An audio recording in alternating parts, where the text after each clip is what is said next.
श्री राजा Ram inter college तैयारी करा कर जौनपुर कक्षा 9 विषय गृह विज्ञान ऑनलाइन क्लास में छात्राओं आपका स्वागत है।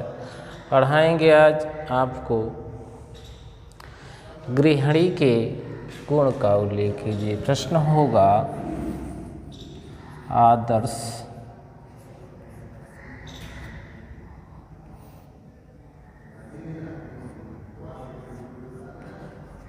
गृहिणी के गुण का उल्लेख कीजिए।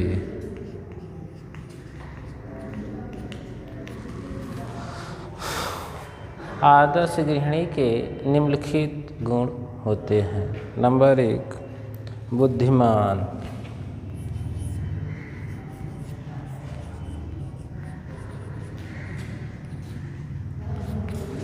गृहिणी को घर की व्यवस्था चलाने के लिए बुद्धिमान होना चाहिए, विवेकशील।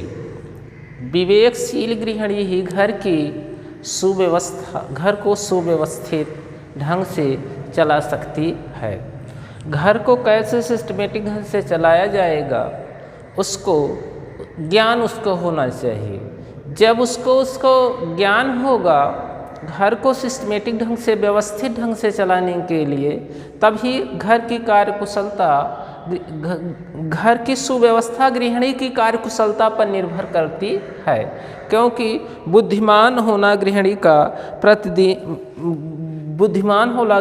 का परम आवश्यक है।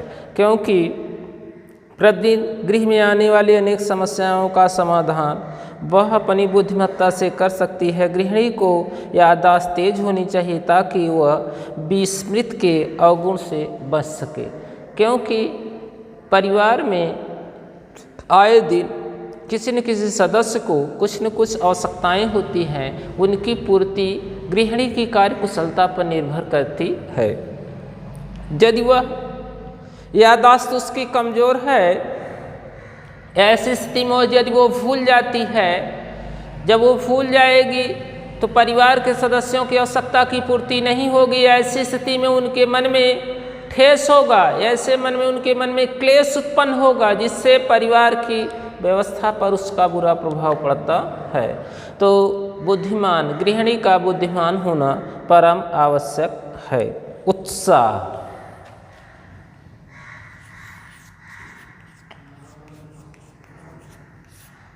गृहिणी के अंदर स्वयं के उत्साह होना चाहिए और परिवार के अन्य सदस्यों को उत्साह दिलाना चाहिए। उसके अंदर यह गुण होना चाहिए कि परिवार के सदस्यों के अंदर कैसे उत्साह भरा जा सकता है।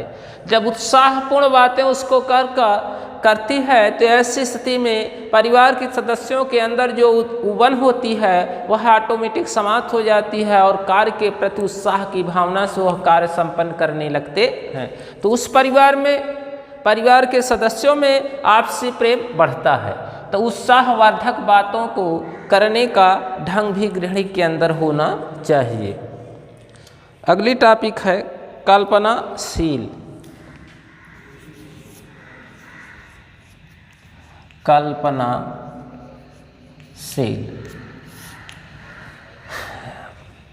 बुद्धिमान गृहिणी यही होती है जो कल्पनाशील, किसी कार्य को करने से पहले उसके द्वारा कल्पना की जाए, तर्क वितर्क की जाए कि इस कार्य को कैसे पूरा किया जा सकता है। जब कल्पनाशील है तो गृहिणी किसी कार्य को बड़े आसानी से परिवार के सदस्यों के मन को मोह कर करवा सकती है। जब कल्पनाशील का गुण उसके अंदर नहीं है तो वह उस कार्य को उतना आसानी ढंग से संपन्न नहीं करा पाती है। क्योंकि काल्पनिक होना परम आवश्यक है। गृहिणी का काल्पनिक होना परम आवश्यक है। उसके अंदर कल्पनाशीलता का गुण होना चाहिए। कार्य करने से पूर्व किए गए तर्क वितर्क को ही कल्पना कहा जाता है।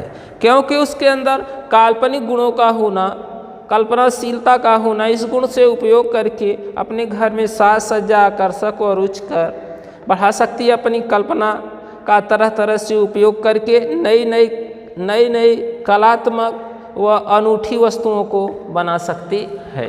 यदि उसके अंदर कल्पनाशीलता का गुण नहीं है तो वह किसी कार्य को जिसे दूसरे के दिशा निर्देश के अनुरूप ही पूरा करने की कोशिश करती है। जब वह काल्पनिक गुण उसके अंदर है तो कल्पना के द्वारा उसमें तरह तरह के चित्र रंग बिरंगे तरह से गृह को सजा सकती है, कल्पना कर सकती है कि उसमें यह इस तरह से घर को व्यवस्थित किया जाएगा तो घर की शोभा और बढ़ सकती है।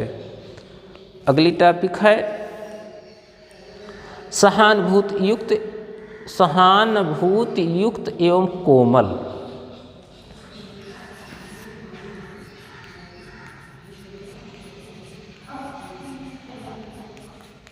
युक्त एवं कोमल।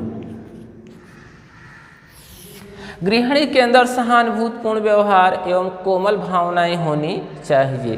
कोमल भावनाएं उनको कहा जाता है जो किसी की भावनाओं की अवहेलना न करते हैं, बल्कि गृहिणी अपने अन्य सदस्यों को कोमल सहानुभूत व्यवहार करना सिखाती है। इस गुण से वह दूसरों से सामंजस्य आसानी से कर लेती है। यदि उसके अंदर सहानुभूति युक्त एवं कोमल व्यवहार करने की शक्ति नहीं है तो दूसरे के साथ वह सामंजस्य स्थापित नहीं कर पाती है। यदि उसके अंदर सहानुभूतिपूर्ण व्यवहार करने की कोमल शक्ति होती है तो दूसरे के साथ वह सामंजस्य बनाने में वह सफल हो जाती है, अन्यथा वह सफल नहीं हो सकती, किसी कार्य में वह सफल नहीं हो सकती है। ऐसी स्थिति में उसके अंदर सहानुभूतिपूर्ण व्यवहार, हमदर्दी का भाव भरा होना चाहिए। यदि सहानुभूतिपूर्ण व्यवहार उसके अंदर है, दूसरे की भावनाओं को कैसे जीता जाएगा, दूसरे के विचारों को कैसे जीता जाएगा, उसके अंदर यह गुण होना चाहिए। दूसरे की भावनाओं को, दूसरे के विचारों को कैसे हम जीतें, किस तरह से हम जीत सकते हैं, दूसरे के भावनाओं का कैसे हम सम्मान कर सकते हैं, ऐसी स्थिति, ऐसा गुण उसके अंदर है तो सहानुभूत व्यवहार के द्वारा अपने भावनाओं को एक दूसरे को मनवा सकते, अपने विचारों को एक दूसरे तक पहुंचा करके अपनी बातों को रखवा सकते हैं। यदि उसके अंदर सहानुभूतिपूर्ण व्यवहार युक्त व्यवहार नहीं है तो दूसरे की बात का क्या, दूसरे की बात के, दूसरे की भावनाओं का क्या वो सम्मान रखेंगे, अपनी बात दूसरे तक पहुंचाने में ही असमर्थ होते हैं। तो गृहिणी के अंदर सहानुभूतिपूर्ण व्यवहार का होना परम आवश्यक है। यदि वह सहानुभूतिपूर्ण व्यवहार उसके अंदर है तो वह अपनी बात को, अपने काम को दूसरे के मनोभावनाओं को जीत कर वो करवा लेते हैं। अगली टॉपिक है न्यायप्रिय। न्यायप्रिय गृहिणी का न्यायप्रिय होना परम आवश्यक है, क्योंकि परिवार के सभी सदस्यों के मिलकर साथ साथ चलना होता है। ऐसे में उसके साथ उनको कार्यों का बंटवारा करना होता है। सबके कार्य को बंटवारा करने के साथ साथ उसके सबके विचारों को भी रखना होता है। इसके साथ साथ उनमें अंदर गृहिणी में गृह व्यवस्था करने के लिए उसके अंदर उचित न्याय करने की योग्यता होनी चाहिए। गृह व्यवस्था उसे उसी प्रबंध के अनेक निर्णय लेने पड़ते हैं, उसी योजना का संचालित करना पड़ता है, नियंत्रण करना पड़ता है, मूल्यांकन करना पड़ता है, किसी कार्य का उसके नियोजन करना पड़ता है, मूल्यांकन करना पड़ता है, और उसे वर्तमान और भविष्य के निर्णय भी लेने पड़ते हैं कि वर्तमान और भविष्य का भी निर्णय उसको लेना होता है। इसके अंदर यदि न्यायप्रियता का गुण नहीं है तो वर्तमान और भविष्य का निर्णय लेने में अक्षम होते हैं, असमर्थ होते हैं। तो गृहिणी के अंदर न्यायप्रिय होने का गुण भी परम आवश्यक है, क्योंकि उसके अंदर अपने और पराये की भावना नहीं होनी, उनके अंदर अपने और पराये की भावना नहीं होनी चाहिए। उसके अंदर वसुधैव कुटुंबकम की भावना होती, पूरे परिवार के, पूरे समाज के, पूरे धरती के लोग ही अपने हैं। यदि उसके अंदर यह भावना है तो उसके अंदर न्याय का गुण भी होना परम आवश्यक है, क्योंकि उसके अंदर पक्षपातपूर्ण व्यवहार होने का बात ही नहीं होती, क्योंकि पक्षपातपूर्ण व्यवहार यदि वह करती है तो घर का संचालन सही ढंग से नहीं हो पाता है।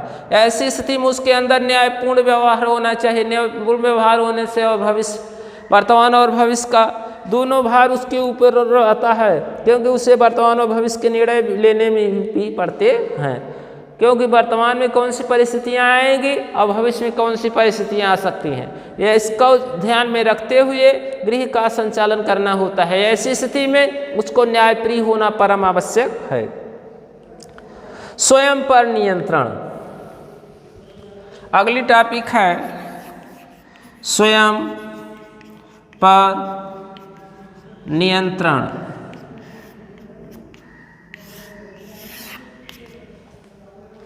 गृहिणी को स्वयं पर अपने आप पर नियंत्रण रखना चाहिए। यह नहीं कि उसको गृह स्वामिनी का दर्जा जब प्राप्त हो जाता है तो वह निरंकुश परिवार के सदस्यों के ऊपर निरंकुश शासन करे। ऐसी स्थिति में वो परिवार चल नहीं पाएगा, क्योंकि उसको निरंकुश नहीं होना चाहिए, अपने ऊपर भी स्वयं नियंत्रण रखना चाहिए। उसको यह नहीं होना चाहिए, यह नहीं भूल नहीं जाना चाहिए कि हम क्या हैं और कहाँ हैं। यदि वह भूल जाती है तो परिवार का संचालन अच्छे ढंग से वो नहीं कर सकती है। ऐसी स्थिति में उसको मद हो जाता है, यदि घमंड हो जाएगा उसको कि हम इस परिवार की गृह स्वामिनी है, मालकिन है, ऐसी स्थिति में घर की व्यवस्था संचालन सही ढंग से नहीं हो सकता है, क्योंकि उसको इस बात का घमंड नहीं होना चाहिए, बल्कि अपने ऊपर भी स्वयं के ऊपर नियंत्रण होना चाहिए। क्योंकि उसके परिवार में देखते हैं जीवन में तनाव, चिंता, चिड़चिड़ाहट उत्पन्न होती रहती है। गृहिणी में इसके गुणों का होना परम आवश्यक है, जिससे वह स्वयं पर नियंत्रण रखकर घर के सभी कार्य करेगी और परिवार का वातावरण उत्तम और सुखमय रहेगा। यदि इस सब को ध्यान में रखते हुए गृह कार्य का संचालन वो करती है तो ऐसी स्थिति में घर की सुख और शांति, घर में सुख और शांति कायम होती है, घर का वातावरण सुखमय बना रहता है। जब उसके अंदर यह भाव नहीं होता है तो ऐसी स्थिति में घर का व्यवस्था सही ढंग से चल पाती नहीं है। साधन संपन्न। अगली टॉपिक है साधन संपन्न।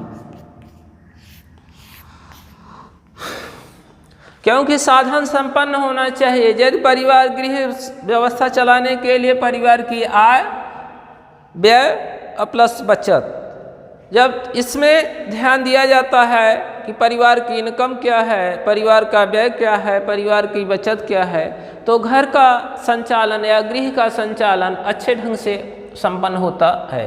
और यदि ऐसे स्थिति में इस पर ध्यान नहीं दिया जाता है, जब घर का साधन संपन्न नहीं है, घर में जो व्यवस्थाएं होनी चाहिए वह नहीं है, तो जीवन जीने का स्तर निम्न से निम्न बना रहता है। ऐसे में पारिवारिक समस्याओं का सामना करने के लिए, समाधान करने के लिए उसे साधन संपन्न होना चाहिए।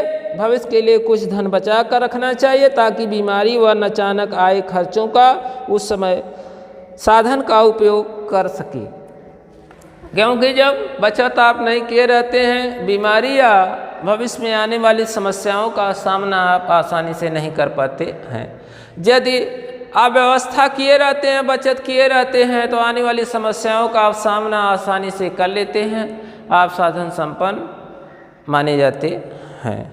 अगली टॉपिक है बातचीत करने की योग्यता। बातचीत करने की योग्यता। बातचीत करने की योग्यता होनी चाहिए कि ऐसा ना हो कि ऐसा कोई आप बात बोल दिए जिससे सबको अप्रिय लगे, ऐसी नहीं होनी चाहिए। बातचीत करने का भी आपके अंदर गुण होना चाहिए। जब बातचीत करने का आपके अंदर गृहिणी में अन्य सदस्यों से बातचीत करने की योग्यता होनी चाहिए। वह योजना, विचार, रुचि और पसंद आदि को बातचीत के दौरान परिवार के अन्य सदस्यों को बता सके, उसके विचारों को जान सके। यदि आपके अंदर बातचीत करने का गुण है तो एक दूसरे की भावनाओं को, विचारों को जान लेते हैं। यदि बातचीत करने का आपके अंदर गुण नहीं है तो एक दूसरे की भावनाओं को, एक दूसरे के विचारों को आप जानने में असमर्थ होते हैं। बातचीत करने का आपको ढंग मालूम है, ऐसी स्थिति में परिवार के किन सदस्यों को क्या आवश्यकताएं हैं, उनके बातचीत के दौरान ही आप समझ जाते हैं, तो उसको कहा जाता है अनुभव। यदि आपको अनुभव नहीं प्राप्त है तो गृह व्यवस्था अच्छी ढंग से चला नहीं सकते हैं। आदर्श गृहिणी के यही गुण माने जाते हैं।